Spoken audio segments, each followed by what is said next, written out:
Hey guys, what's up? And welcome to the mid-year freakout tag. What are we freaking out about?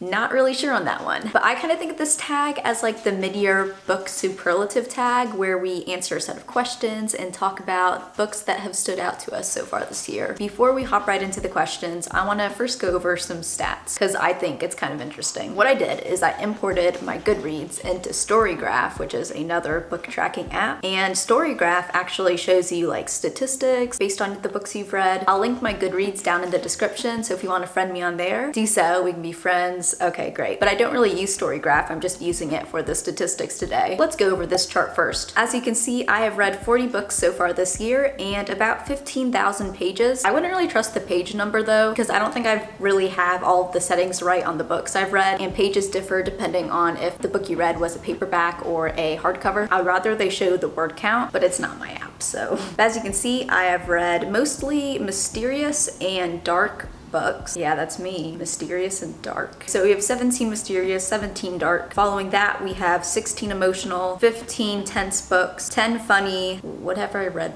that is funny. Oh, okay. Oh, right. Romantic comedies, of course. Then we have 8 lighthearted, 6 adventure, 3 sad, 3 hopeful, and then 2 reflective. I'm just using my phone here, by the way. Let's go over this chart now. 57% of my reads have been medium paced, 38 fast, and 5% slow. What are my slow reads? A Flicker in the Dark and Ghosts.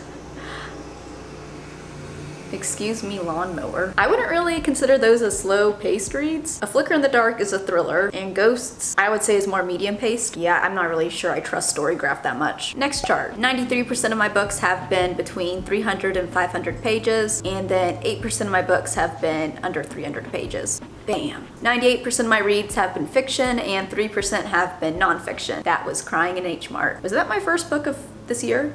I think that was. Next chart. I have read 16 contemporary, 14 thriller, 14 romance, 14 mystery, 9 young adult, 3 fantasy, 2 LGBTQIA+, 2 historical, 1 memoir, 1 literary, 1 food and drink, and 1 crime. Here's my most read authors, and here's like a little graph of my reading throughout the year. I find stats interesting.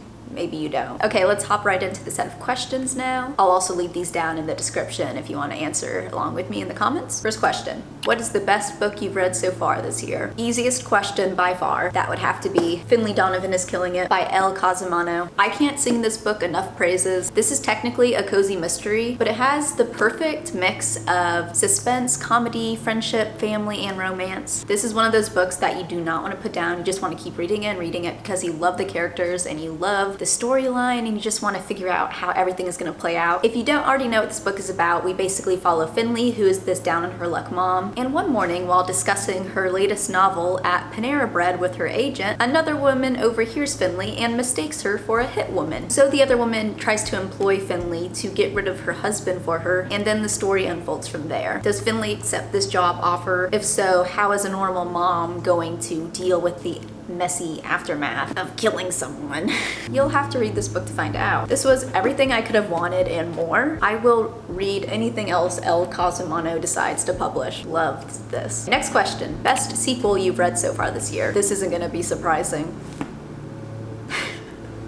We have Finley Donovan, Knocks 'Em Dead. This book follows directly after the first book. The first book actually leaves off on a little cliffhanger, so you'll immediately want to pick up this one. So do yourself a favor when you go to get the first book, pick this one up as well. I loved how in the sequel we get more of Vera, who is a prominent character in the first novel, and I feel like in the third novel, which is coming out in 2023, we're gonna find out more explanation behind her character and her actions. The next question is, what is a new release that you haven't read yet but want to? That would definitely be Something Wilder by Christina Lauren. I've been super excited for this one to come out. Of course, this is a rom-com. What else would Christina Lauren write? But I believe in this book, the characters go on like a treasure hunt, and for some reason that makes me really excited. Like, do I think I'm Indiana Jones or something? Maybe Inner Sarah wants to be. I'm also pretty sure that this book takes place in the Midwest. Those 3 features, rom-com, adventurous treasure hunt, and desert terrain, drew me in. Also, the cover of this book reminds me of Arizona. Like when I see the cover, I see the Grand Canyon. What can I say? I love Arizona. I've been there 3 times, so I feel like when I read this book, I'll be envisioning the environment as places I've been to in Arizona. I've read 2 of Christina Lauren's other books, The Soulmate Equation and The Unhoneymooners, and I really love those books and their writing styles. What is your most anticipated release for the second half of the year? There are so many releases I'm excited for. It Starts With Us by Colleen Hoover, Carrie Soto's Back by Taylor Jenkins Reid, the 3rd book in the Inheritance Game series. But if I had to pick one release to be like the ultimate release I'm excited for, I would definitely pick Love on the Brain by Ali Hazelwood, the author of The Love Hypothesis. Ali Hazelwood always seems to highlight female characters who are in STEM, which I think is great because it just further empowers women. I mean, by now in 2022, we already know the true strength of women, but I just love to see that reflected in literature. Like in The Love Hypothesis,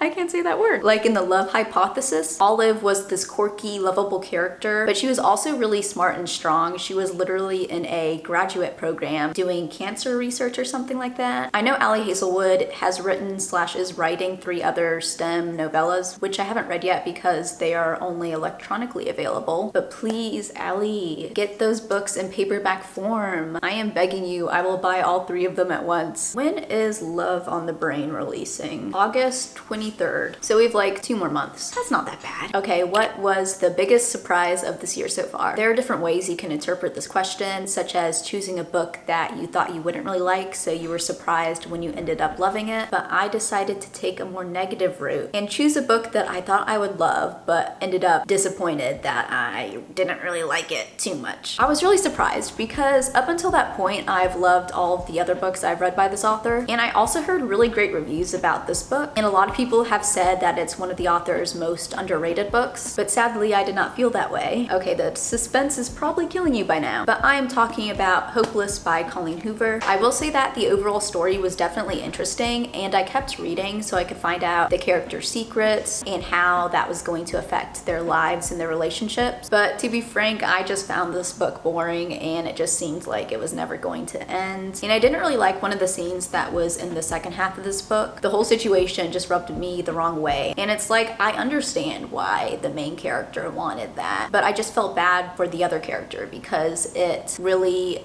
emotionally hurt him as well. I just think the whole situation should have gone another way. I gave this book 3 stars, which isn't bad, but I just really thought it was going to be a 5-star read. What is your favorite new author, debut or new to you? For this question, I would definitely pick Shari Lapena. I am a little bit obsessed with their books. It all started with Not a Happy Family, which I would say is like still my favorite out of the books I've read by her. And then I moved on to An Unwanted Guest. Don't even know if I'm pointing to the right one. It's right there. And then most recently this month I read, oh, it's not here. It's in the other room. The End of Her. Shari Lapena writes a lot of domestic thrillers, and I just really love to read these messed up families. I think the only book by her that's not a domestic thriller is An Unwanted Guest, but I ate that one up as well. That one is a snowed-in murder mystery at this secluded hotel. Oh my, that sounds violent. Sounds like a chainsaw or something. I'm in a literal slasher movie.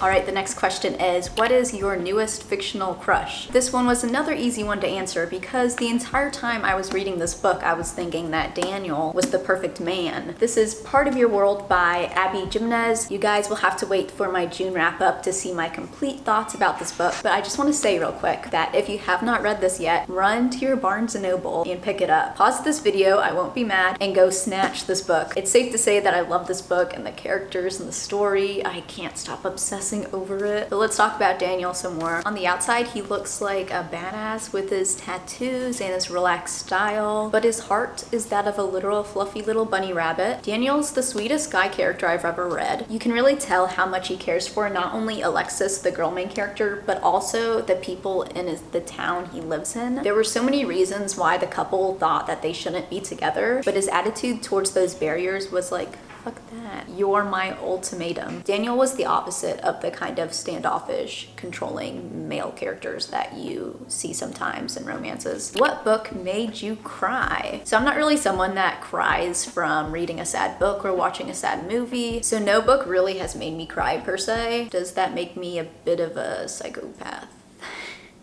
I actually would say I'm a pretty empathetic person, but because most books I read are fiction, I kind of like know in the back of my mind, like this is all fake. So I'm still waiting for a book that will break me and cause waterworks. But if I had to choose one book I read this year that has brought me the closest to crying, I would pick Reminders of Him by Colleen Hoover. Yes, this is a romance, but I would classify it more as an emotional journey. The main focus of this book isn't the relationship between the couple, but more so the situation they're put in and the struggles that they have to deal with. The characters were in this unfathomable situation where what they want may not necessarily be what's best for everyone, even if it means losing someone that they love. A book that made you happy. I'm just kidding, we're not gonna talk about this again. I'm gonna talk about another book, don't worry. So instead, let's talk about The Unhoneymooners by Christina Lauren. Now, I literally just talked about this book in my last video, so I won't stay on this too long. I just remember being so engrossed in the story because it was both funny and sweet, and I really enjoyed the tropical Hawaiian vibes throughout. I found Olive, the main girl character in this book, particularly funny because she was like this unlucky pessimist, which is kind of different from the usual like grumpy sunshine trope. So I guess this is more of like a reversed grumpy sunshine grumpy. This was serotonin in book form for me. What is the most beautiful book you've bought so far this year or received? My pick for this is probably not the most conventional pick for this type of question because I don't think most people would categorize this book as beautiful. It's definitely cute, but I love the whole aesthetic and vibe. That is My Killer Vacation by Tessa Bailey. I recently picked this up like less than a week ago, and part of what drew me into this book was the green and pink on the cover. Green and pink is one of my favorite color combos. Like, yes, the cartoon couple hugging on the front is cute, but the background is everything to me. Didn't this book like initially look different? Yeah, it had a different cover before it was like officially released. This one is way cuter in my opinion. The old one looks kind of weird to me. The cartoon people looked like triangles. It was not natural. All right, so the last question for this tag is, what books do you need to read by the end of the year? There are so many books I plan to read by the end of the year that I am ecstatic for, but I'm just gonna mention wait, oopsie. When did that happen? You guys should have told me about that. But I'm just gonna mention 4 in today's video. I definitely want to read Every Summer After sometime soon. It's definitely a must that I read this before the summer ends. I also want to read Ricochet and hopefully more from the Addicted series. Super, super, super excited.